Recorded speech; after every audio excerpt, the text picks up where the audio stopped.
So I made a little quiz for you, Anna. So I'm hoping you can try and work out what might be making these sounds. Fish, crab, or human. Okay, I'll do my best. Okay, first sound. Today on the Conversation Weekly. Oh, it's so hard to tell. I'm guessing a kind of fish, but I could also imagine it being a crab smashing its claw against something, maybe. We're speaking with Isabel Key, a scientist who spends her time snorkelling off the coast of Scotland, listening to the sounds of fish.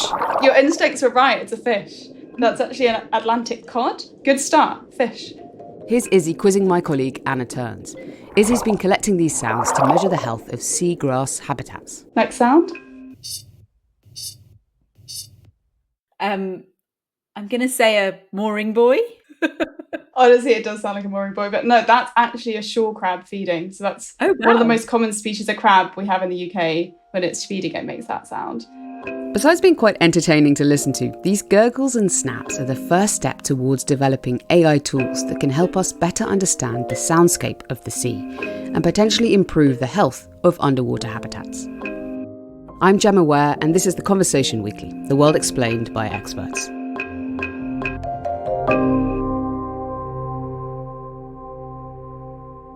Helping us tell the story today is the Senior Environment Editor at The Conversation in the UK, Anna Turns. Hi, Anna. Welcome to the podcast. Hi, Gemma. Thanks for having me. So, Anna, the story we're hearing today came about because of something you told me that you'd been seeing and noticing in Devon on the south coast of England where you live.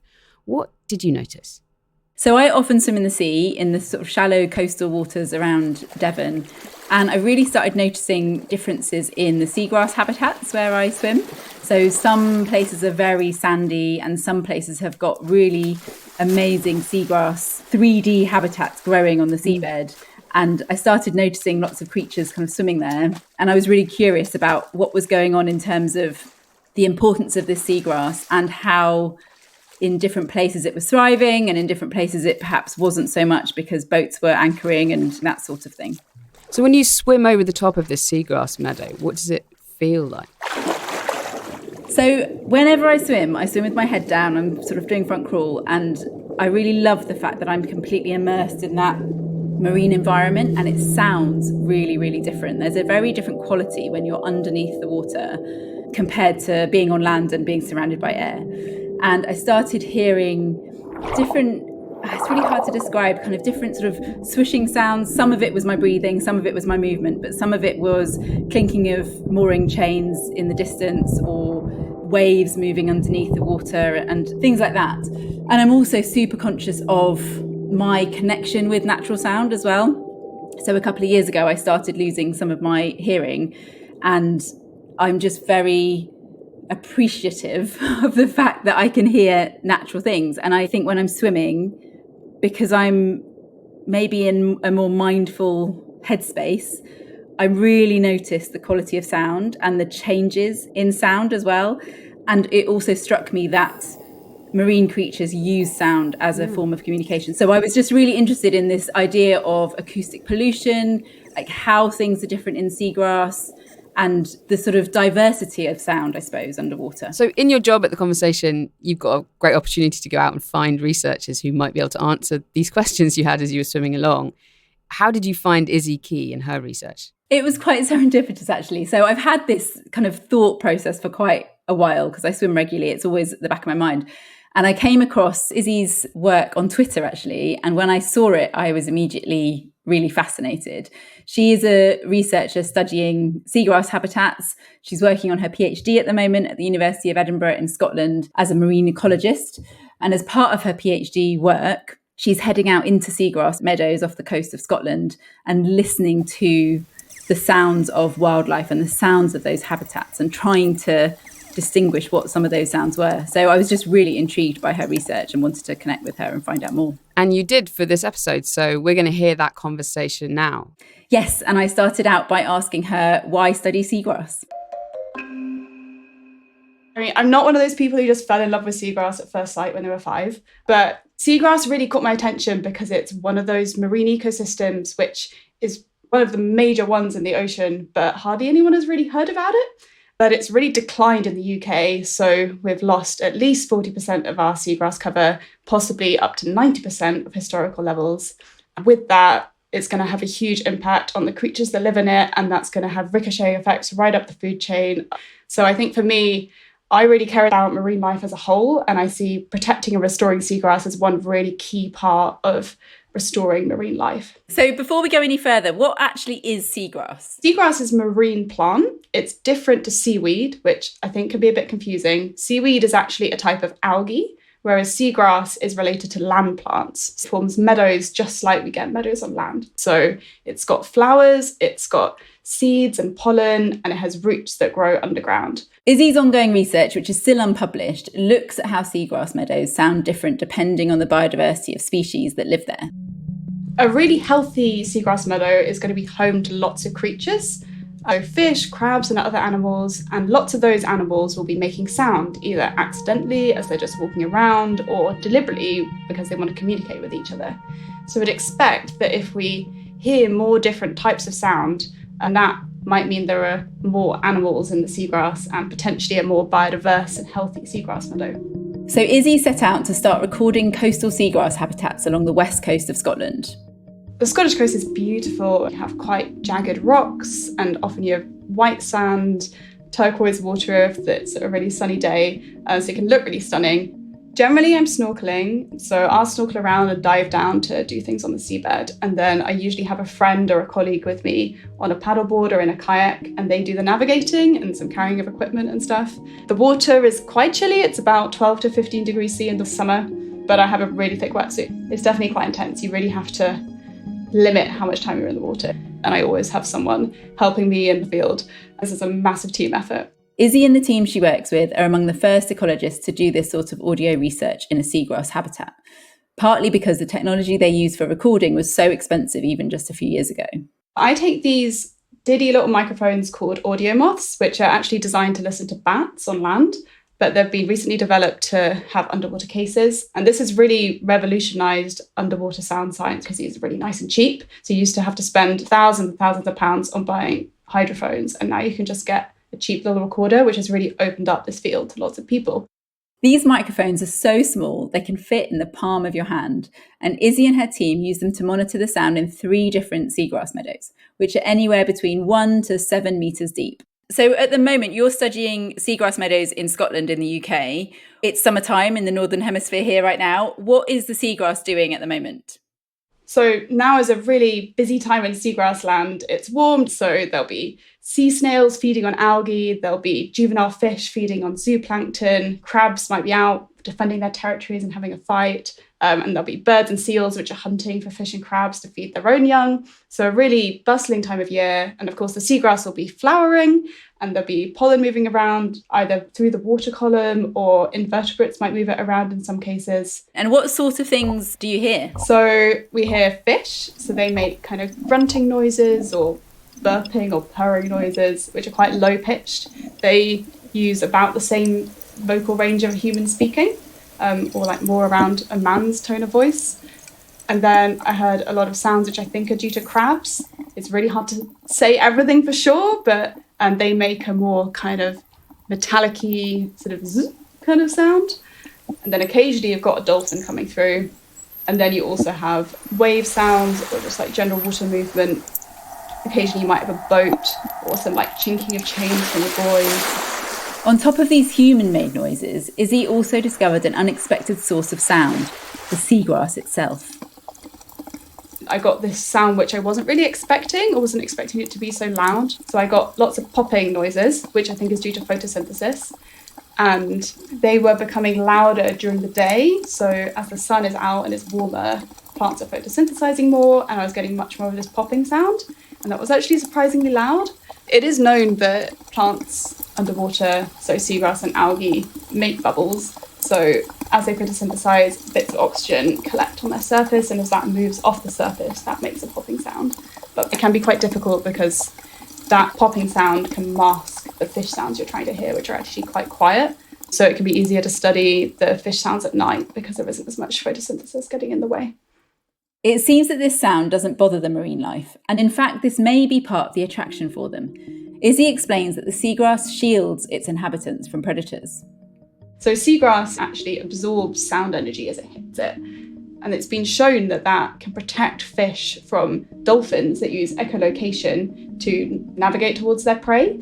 So the clicks of dolphins don't penetrate seagrass very well. So fish are actually safer in seagrass, which is really cool. So they can actually hide amongst the fronds, Exactly, basically. yeah. Wow. And you'd think, well, obviously it's visual protection, but you forget that it's actually also acoustic protection.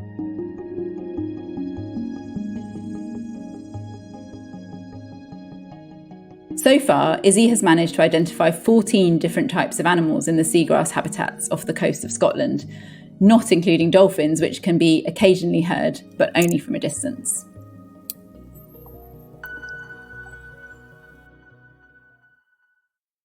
So how do these marine animals and these marine creatures that you're mentioning actually produce sound? They can make it in a whole variety of ways. Fish have evolved sound production multiple times. Two of the main methods they use are firstly their swim bladder. So that's the gas sac they have, which they use to regulate their buoyancy. But they can also squeeze it or hit it like a drum, and that can make all sorts of different noises. The other main method they use is rubbing their bones or teeth together. So one of the most common is moving their shoulder girdle. So it's a bit like you clicking your shoulder, which I think is quite cool. And crabs also use a variety of methods. They can rub parts of their body together, or they can hit the hard substrate that they're standing on. And Izzy is capturing it all on tape. So I take these microphones and I put them on a stand about 30 centimetres above the seabed. I leave them down for a week, and then every day I'll go and put a camera next to them so I can match up the sound and the video if possible. You can work out what's making their sound. Well, the absolute dream would be to have a fish swims in front of the camera, you see it kind of moving, it looks like it could be making sound, and you can associate that with the sound you're actually hearing in the sound recording. Unfortunately, that's not quite the reality. This is the catch with acoustic data, is that it can be really easy to quickly collect thousands of hours of audio if you want, but then it's not so straightforward to analyse that data. Hopefully in the future it will be, but not quite yet. Izzy has spent many months wading through the audio recordings she has collected so far. I use two main methods of analysing the data. The first is called acoustic indices, which are statistics that summarise the complexity of the soundscape. This method might be quick, but the downside is that acoustic indices capture the sounds of waves and boats as well as animal sounds. The second method I use is phonic richness, where I just take samples of my audio and I listen to them and I look at visual depictions of the sound with something called a spectrogram. And I actually go and count how many different types of animal sounds I think I can detect and group them into types. That's very time consuming, but you're actually pulling out real data that you are pretty sure links to animal sounds. And there's another significant benefit to this method. That is what can be used in future to train machine learning algorithms so we can get this analysis working more smoothly. The ultimate goal of Izzy's research is not just to track what's happening at her 3 field sites, but to contribute to a sound library that can one day be used to train a machine learning model, a form of artificial intelligence that can analyse other sites as well. But that's at least a few years away. Studies show that globally 29% of seagrass has been lost since the 18th century, and this decline has accelerated in recent years. So I wonder how these soundscapes can help us learn about how these habitats work. Humans are just such visual creatures that it's really easy to forget about sound.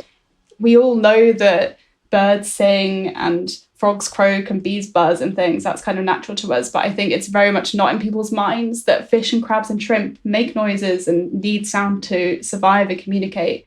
While Izzy hopes eventually to use machine learning to analyse her data and broaden the scope of her research, it turns out artificial intelligence still has a lot to learn about marine life. A few months ago, I asked ChatGPT some kind of question about fish sounds, and it actually came back at me saying that fish are silent, which was pretty crazy. So that just shows that general awareness has a lot of catching up to do. Absolutely. Thank you so much, Izzy. That was really fascinating. And I feel like next time I go swimming, I'm going to try and listen in a bit differently to what's happening in the seagrass beneath Great. me. Well, you have to let me know what you hear. I'd love to know. Yes. And good luck with all of your research. Thank you so much. Thank you so much. It's been great to talk to you.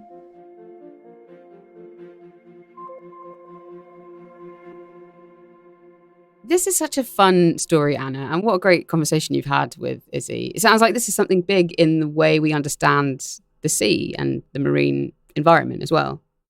Absolutely. And there's so much that we don't yet know about sound underwater and acoustic pollution and all of the things that are going on right now. I really think Izzy is among a sort of group of scientists who are laying the groundwork for understanding so much more about how we can help protect our seas and how we can help conserve marine wildlife as well. So, for example, the photosynthesis popping might be a bit of a distraction for her work, and there are other scientists studying that in greater detail. It's linking all of those sounds and being able to decipher them and then judging how that correlates to different seagrass habitats that's really fascinating. And what else could be done with this kind of research? There's so much untapped potential, honestly. Once scientists start creating these really rich sound libraries, that can be done all around the world in different types of habitats, in different marine environments. Then you've got this AI factor as well. So being able to analyze really quickly what the baselines are, what's changing, how things are progressing or declining perhaps. And another future project Izzy and her team are considering getting involved with one day is to perhaps even play the sound of a thriving seagrass habitat in an early growth stage seabed to potentially attract more animals into that area and accelerate that healthy ecosystem. I think there's a lot of scope for potential future research projects. Brilliant. Well, thanks so much, Anna, for bringing us this story. It's been great chatting with you. Thanks so much. That's it for today's show. In our show notes, you'll find a link to an article that Izzy has written about her research on The Conversation. We want to thank Izzy for sharing some of her original sound recordings for this episode, and to fishsounds.net for the use of some of their fish clips. You can find the citations for those on our website. This episode was written and produced by Katie Flood, with production assistance from Mend Marawani. Sound design was by Eloise Stevens, and our theme music is by Nita Saar. Stephen Kahn is our global executive editor, and I'm Gemma Ware, the show's executive producer. You can connect with us on Instagram at theconversation.com or email us directly at podcast@theconversation.com. Do also sign up for The Conversation's free daily newsletter by clicking on the link in our show notes.